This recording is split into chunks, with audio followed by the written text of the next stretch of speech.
எல்லா செயல்களுக்கும் மூலதனமா இருக்கிறதால தான் என்ன மூளைன்னு கூப்பிடுவாங்க.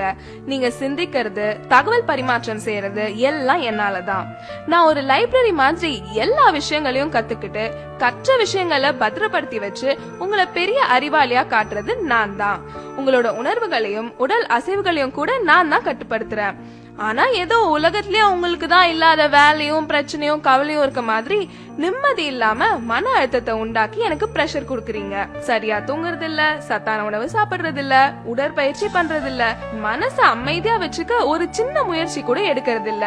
இதனால எனக்கு புத்துணர்வு கொடுக்கிற ரத்த குழாய்கள் பாதிக்கப்பட்டு பக்கவாதம் வருது, ஞாபக மருதி, சிந்திக்கும் திறன், முடிவெடுக்கிற திறன் குறையுது, மனசு சம்பந்தப்பட்ட பிரச்சனைகள் கூட வருது. மது அருந்தி என் மதிய மயக்கி என்ன முட்டாளாக்குறன்ற பேர்ல உங்களை நீங்களே முட்டாளாக்கிக்கிறீங்க. எதுக்குங்க இந்த பரபரப்பு? அமைதியா வாழுங்க, நல்லா தூங்குங்க, நிம்மதியா இருங்க, புத்திசாலின்னு எனக்கு பேர் வாங்கி கொடுங்க. அதுதான் உங்களுக்கும் பெருமை, எனக்கும் பெருமை. உங்க உடம்புல எல்லா உறுப்புகளும் 1 2ன்னு தான் இருக்கும். ஆனா நான் மட்டும் தாங்க 32 இருக்கேன். நான் அதிகமா இருக்கிறதுனாலவோ என்னவோ தெரியல, நீங்க என்ன சரியாவே கவனிக்கிறது இல்ல. இன்னும் நான் யாருன்னு தெரியலையா? நான் தாங்க உங்க பல்லு பேசுறேன். நான் நீங்க சாப்பிடுற உணவை மென்னு சிறு துகள்களா மாற்றி செரிமானத்துக்கு முதுகெலும்பா இருக்கிறேன். பல்லு போச்சுன்னா சொல்லு போச்சுன்னு சொல்லுவாங்க. நான் இல்லன்னா உங்க பேச்சு கூட தெளிவா இருக்காது. நீங்க சிரிக்கும் போது உங்களை பளிச்சுன்னு அழகா காட்டுறது நான் தான். நான் இல்லன்னா நீங்க சிரிக்க கூட யோசிப்பீங்க. இவ்வளவு முக்கியமான எண்ணெய புகையில பாக்கு போட்டு சிகரெட் பிடிச்சு அழுக்காக்குறீங்க. குளிர்பானம்ன்ற பேர்ல கண்டதையும் குடிச்சு என்ன சொத்தையாக்குறீங்க. ஒரு நல்ல சாப்பாட்டை கூட ருசிச்சு சாப்பிட முடியாம பண்றீங்க. இனிமேலாவது என்னுடைய கஷ்டத்தை புரிஞ்சுக்கிட்டு கொஞ்சம் இதையெல்லாம் தவிர்க்கிறீங்களா? நான் என்னோட வேலையை சரியா செய்யற வரைக்கும் தான் உங்களை எல்லாரும் பேர் சொல்லி கூப்பிடுவாங்க. நான் என் வேலையை நிறுத்திட்டா என்னதான் உங்க அப்பா அம்மா அழகான பேர் வச்சாலும் அத மறந்துட்டு பிணம்னு சாதாரணமா சொல்லிடுவாங்க. அவ்வளவு முக்கியமான ஆளு யாருன்னு பாக்குறீங்களா? நான் தாங்க உங்க நுரையீரல் பேசுறேன். எவ்வளவு தூசும் மாசும் நிறைஞ்ச காத்த நீங்க உள்ள இழுத்தாலும் நீங்க வாழ்றதுக்கு மூல காரணமா இருக்கிற ஆக்சிஜனை மட்டும் சுத்திகரிச்சு உங்க உடலுக்கு அனுப்புறேன். ஏற்கனவே சுற்றுப்புற மாசால சிரமப்பட்டு இருக்கேன். அத புரிஞ்சுக்காம என்னைய சிகரெட்டு பீடி பிடிச்சு நச்சு வாய்களை செலுத்தி என்னைய அடைக்கிறீங்க. வேலை செய்ய விடாம என்னோட காத்து பைகளை செயலிழக்க வைக்கிறீங்க. புற்றுநோய்க்கு மட்டும் இல்லாம பல நோய்க்கு ஆளாக்குறீங்க. இது என்னோட நுரையீரல், என்ன வேணும்னா செய்வேன்ற மாதிரி என்ன மட்டுமா கஷ்டப்படுத்துறீங்க? நீங்க இழுத்து விடுற புகை உங்களையும் மத்தவங்களையும் பாதிக்குது. உங்களை அழிக்கவே உங்களுக்கு உரிமை இல்லாத போது மத்தவங்களை அழிக்க உங்களுக்கு என்ன உரிமை இருக்கு? பூவை போன்றவள் நான், சாம்பல் நிரப்புற கிண்ணம் இல்ல. விடுங்களேன், வேண்டாமே, வாழுங்க, வாழ விடுங்க. ஹலோ, கொஞ்சம் நில்லுங்க. என்ன கேக்குதா? நான் தான் உங்க இதயம் பேசுறேன். இதயம்னு சொன்ன உடனே உங்களுக்கு ஞாபகம் வர்றது உங்க காதல் தான். இப்படி காதலின் சின்னமான என்னையும் கொஞ்சம் காதலிக்கலாம்ல.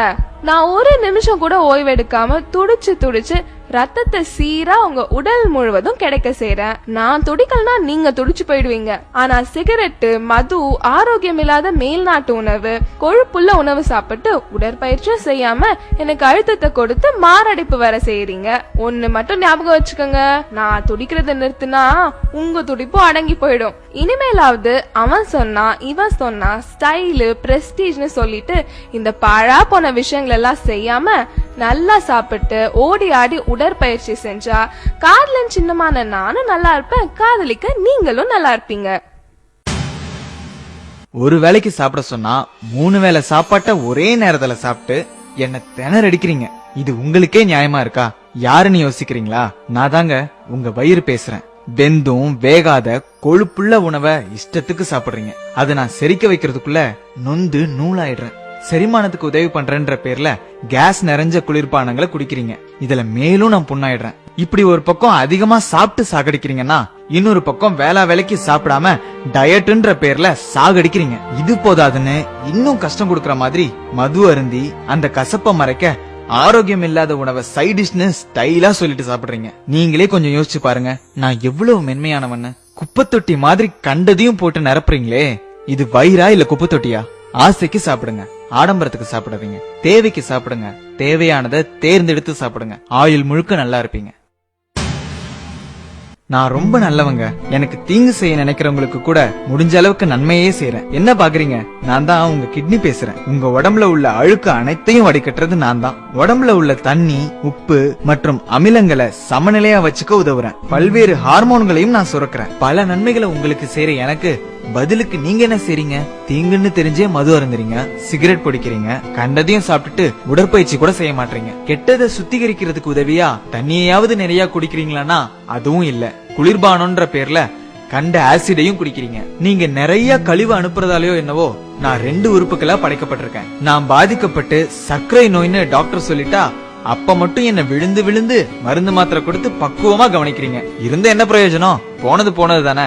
இனியாவது கண்கட்ட பிறகு சூரிய நமஸ்காரம் செய்யாம புத்திசாலியா இருப்பீங்களா? நான் ஒரு சுத்திகரிப்பு ஆலை, ஒரு சேமிப்பு கிடங்கு. பல வேலைகளை ஒன்னா செய்யறேன். யாருன்னு பாக்குறீங்களா? நான் தாங்க உங்க லிவர், அதாங்க கல்லீரல். உங்களுக்கு எங்கேயாவது அடிபட்டுச்சுன்னா ரத்தம் வெளியே போகாம உரைய வைக்கிறது நான் தான். நீங்க சாப்பிடுற எல்லாத்தையும் செரிக்க வைக்கிறதும் நான் தான். உங்க ரத்தத்தை சுத்திகரிச்சு உங்களுக்கு தேவையான சக்தியையும் நான் சேமிச்சு வைக்கிறேன். இது மட்டும் இல்லாம பல விட்டமின்களையும் மினரல்களையும் கூட நான் தான் சேமிச்சு வைக்கிறேன். மது குடிக்கிறதாலையும் கண்ட குளிர்பானங்களை குடிக்கிறதாலையும் பதப்படுத்தப்பட்ட ஆரோக்கியம் இல்லாத உணவை சாப்பிடுறதாலையும் என்னோட சுத்திகரிக்கிற திறமை இழந்து புற்றுநோய்க்கு கூட ஆளாகிறேன். 100 ரூபாய் டாக்டருக்கு ஃபீஸ் கொடுக்க கஷ்டப்பட்டுட்டு சின்ன சின்ன பிரச்சனைகளுக்கு எல்லாம் நீங்களே பெரிய டாக்டர் மாதிரி மருந்து மாத்திரை வாங்கி சாப்பிடுறீங்க. இதுக்கு பதிலா எனக்கு விஷத்தையே கொடுத்துடலாம். 100 ரூபாய் மிச்சம் பிடிக்கிறேன்னு 500க்கும் மேற்பட்ட வேலைகளை செய்யற என்ன கஷ்டப்படுத்தி நீங்களும் பல ஆயிரங்களை இழக்கிறீங்க. நான் எனக்காகவா சொல்றேன்? உங்களுக்காக தானே சொல்றேன். கொஞ்சம் காது கொடுத்து கேளுங்க. இதுக்கு அப்புறமாவது என்ன கஷ்டப்படுத்த மாட்டீங்கன்னு நம்புறேன்.